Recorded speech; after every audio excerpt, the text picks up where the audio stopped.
Ajitdada kingmaker ठरतील तेव्हा आमच्या अटी शर्तींवर कुठल्याही सरकारमध्ये सहभागी होऊ, नवाब मलिकांकडून निवडणुकीनंतर नव्या राजकीय समीकरणांचे संकेत।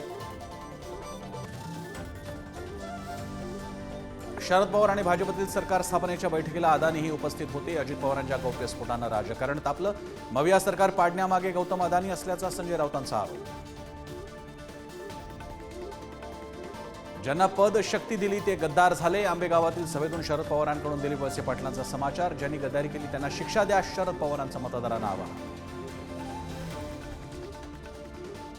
पालघरमध्ये मुख्यमंत्री एकनाथ शिंदेंच्या बॅगांची तपासणी। कोलवडेतील हेलिपॅडवर निवडणूक आयोगाच्या पथकाकडून शिंदेंच्या बॅगांची तपासणी। बारामतीत उपमुख्यमंत्री अजित पवारांच्या बॅगांचीही तपासणी। राहुल गांधींची चौथी पिढी आली तरी मुस्लिमांना आरक्षण देणार नाही। धुळ्यातील सभेतून अमित शहांनी सुनावलं। मुंबईच्या जोगेश्वरीत ठाकरेंची शिवसेना आणि शिंदेंची शिवसेना यात राडा। शिंदेंच्या शिवसेनेनं पैसे वाटल्याचा ठाकरेंच्या शिवसेनेचा आरोप। ठाकरेंच्या कार्यकर्त्यांनी महिलांवर हात उचलल्याचा शिंदेंच्या शिवसेनेचा प्रत्यारोप। तेलंगणाचे मुख्यमंत्री रेवंत रेड्डी आदित्य ठाकरेंच्या प्रचारात सहभागी। तर कर्नाटक भाजपचे नेते तेजस्वी सूर्यांकडून मुंबई लोकलमध्ये महायुतीच्या उमेदवारांचा प्रचार।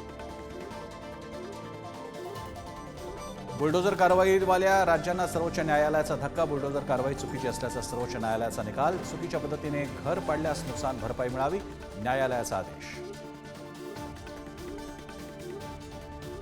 झारखंड विधानसभेसाठी संध्याकाळी 6 वाजेपर्यंत 64% मतदानाची नोंद। पहिल्या टप्प्यातील 43 जागांसाठी झारखंडमध्ये निवडणूक।